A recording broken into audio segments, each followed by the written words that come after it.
Honestly, if this pandemic has taught us anything, it's you don't want to go into lockdown with a bunch of kids. That issue is hard. So honestly, I'm just prepping myself for future pandemics.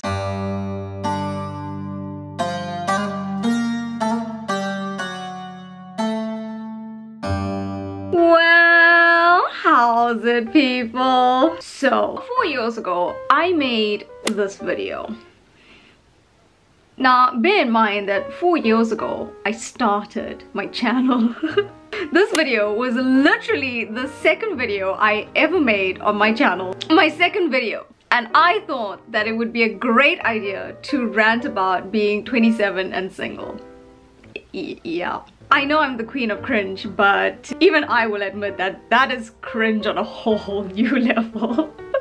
Having said that, that video, it seemed to hit a nerve with a lot of people. In fact, till today, I still get a lot of messages regarding my singleness and how I managed to live by myself so far away from home. I get messages thanking me for inspiring people to live by themselves. These people are usually Indian girls, I've noticed. Those particular messages make me so happy because if I am helping someone to become comfortable with being in their own company, especially in a society that focuses so much on being in a relationship all the time, then honestly that's a small victory for me. So today I thought I would talk about being single at 31, almost 32, let's be honest, and basically update you on this very cringy video. So if you've seen this video, I'll link it at the end, but honestly please don't watch that video. It's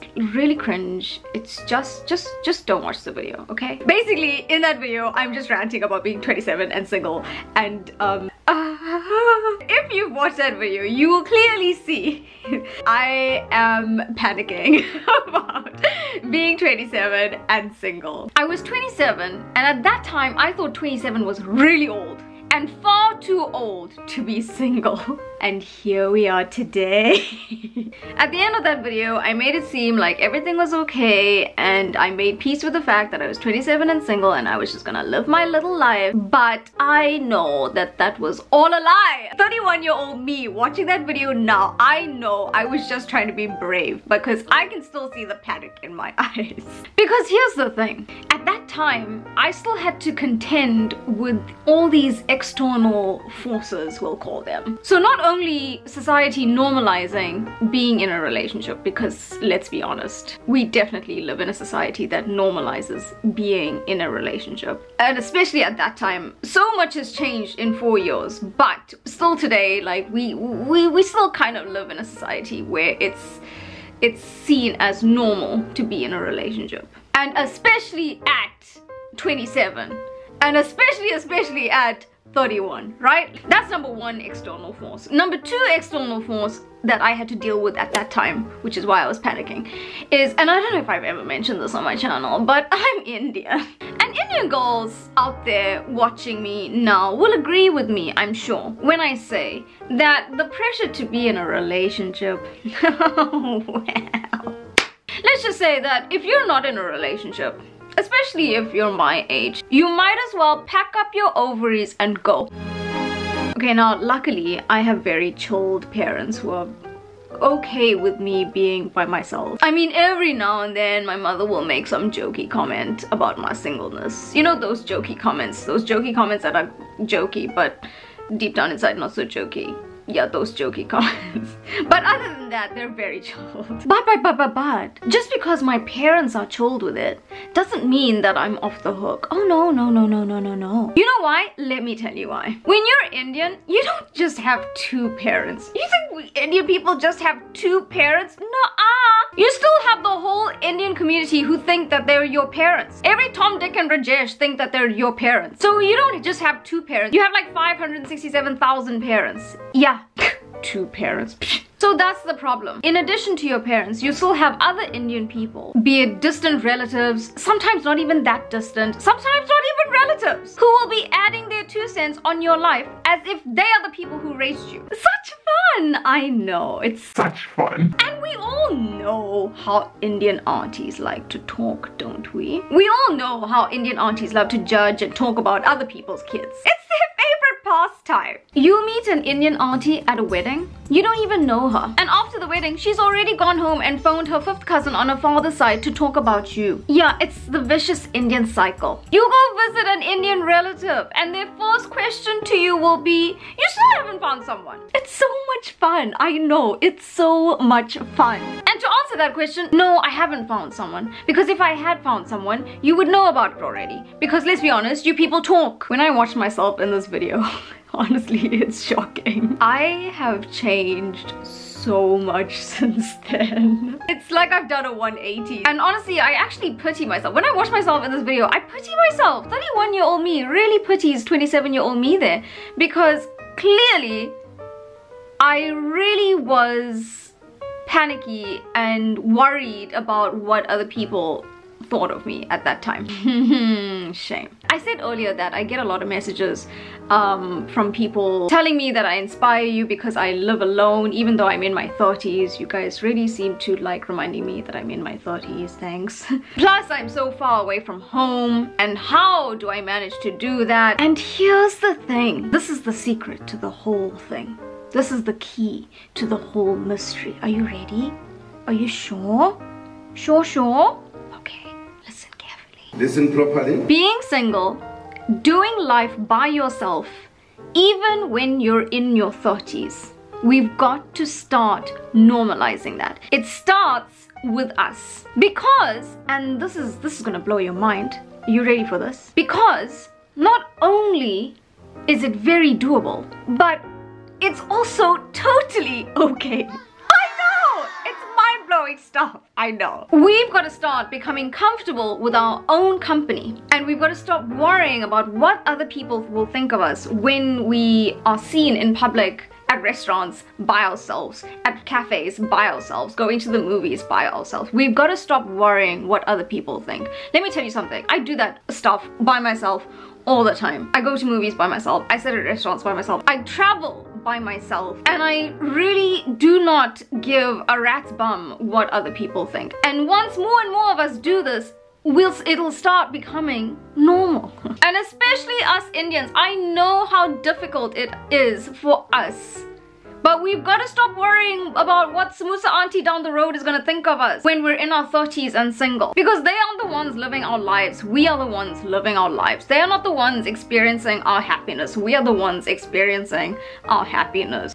These Samosa aunties, honestly. Back when I made this video, I would always be pestered by people to like find someone. And that's why at that time I was so panicky and so like worried about finding someone and settling and living the life that I'm supposed to be living at that age. And I noticed that these pestering pests were always in relationships. Maybe it's a coincidence, but they were always in relationships. Have you noticed that? Have you noticed how the people who are trying to find someone for you, they're always in relationships. It's always them who ask you, don't you want to find someone? You don't want to be alone for the rest of your life, do you? What if I do? What if I do want to live alone for the rest of my life? Why are you projecting those assumptions on me? Why is it so hard to accept when people want to just go on their journey solo? Why is that so hard to accept? You know, sometimes I think people in relationships, they're just jealous. I don't know, I feel like sometimes they're just jealous of our freedom and then they want to like rope us into their misery. I don't know, but they always be trying to hook us up. I mean, imagine if I went to bloody Kathy. Wait, let's change Kathy to an Indian person. Imagine if I went to bloody Kubendri and I was like, you sure you want to be with Rajesh? Surely you don't want to be stuck to him forever now, do you? I think you'd be happier if you were by yourself. Imagine if I went to someone in a relationship and said that to them. Isn't that crazy? Yeah, it's crazy. So why is the reverse okay? Can someone please answer this for me? These are the mysteries of life. So yeah, basically we've got to start normalizing being by ourselves. We've got to start being comfortable. We've got to start not only being comfortable with being by ourselves, but also enjoying our own company and being confident in enjoying our own company. And take it from me, your own company, you really can't beat it. I'm pretty sure you've noticed from my videos that I enjoy my own company way too much. I love it way too much. I have full-on conversations with myself. Me and my 12 personalities, we really love it. Yeah, I'm way too happy in my own company. And also, do you have any idea how hard that is? Living in a country like Korea where being in a relationship is the be-all and end-all of every... Is it snowing? Oh my gosh. Of everything. I remember once I was in class and I was showing a picture to my students of a person sitting in a restaurant by themselves, and I was trying to elicit the word alone from them. But the first thing that they said to me was lonely. And I was like, excuse me, what you talking about? That's me every day. I'm not lonely. And let me know if you're also like this. I'm very interested, because I told you that I'm way too comfortable in my own company. It's become a problem now. At this point, I kind of struggle to allow other people to share my space, which is something I'm working on. Okay, leave me alone. You know, I see my Facebook feed these days. It's probably, you know, 90% of the reason that I don't go on Facebook anymore. But I see my Facebook feed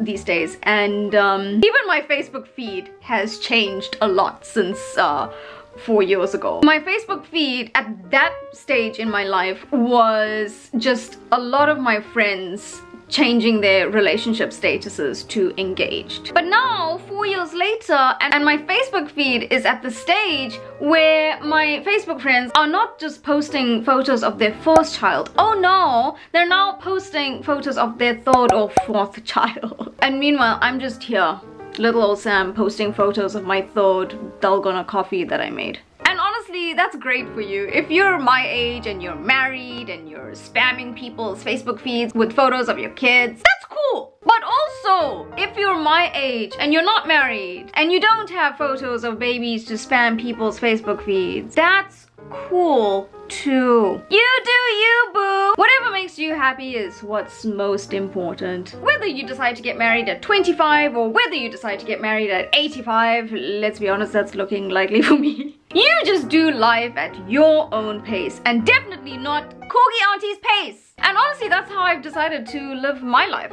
since that video. According to my own pace and according to my own rules. And please, please, don't get this wrong. Do not misconstrue this. I am not anti-love. That's not what this video is about. For me, if it happens, then it happens. And if it doesn't happen, it doesn't happen. It's as simple as that. I'm just not listening to when society deems it an ideal time for me to do those things. Nor am I listening to Corgi Auntie from down the road. So, in conclusion to my TED Talk. Yes, I am 31, almost 32 and single, and I'm not just okay with it, but I am so... I'm just living my life and just being little old me and just enjoying my freedom. And yes, if I find someone, then I find someone. And if I don't, that's also okay. And yes, I am going to continue just being my own boss. And I really don't care what anyone thinks. Honestly, I'm searching my pockets now, and I can't even find any to give. So yeah, there's that. Honestly, if you're in my position and you're worrying about, you know, being too old and not settled, don't be this Sam. Don't be this Sam. Don't worry about what others think of you. Don't worry about what society wants for you. You want to get married at 50? Get married at 50. You don't want to have kids? Don't have kids. You want to have kids? Have kids. Do what you want. Start becoming comfortable in your own company. Try it. Trust me, you'll enjoy it. Basically, just screw society. That's a great closing line. I'm gonna leave it at that. Okay. I guess see you in 4 years time for my 36 and single update. Don't forget, if you liked the video, give it a like. If you didn't like the video, give it a like anyway. Don't forget to follow me on all the social medias, and don't forget to subscribe to my channel. Don't forget to join my channel, and I will see you next time for a new video.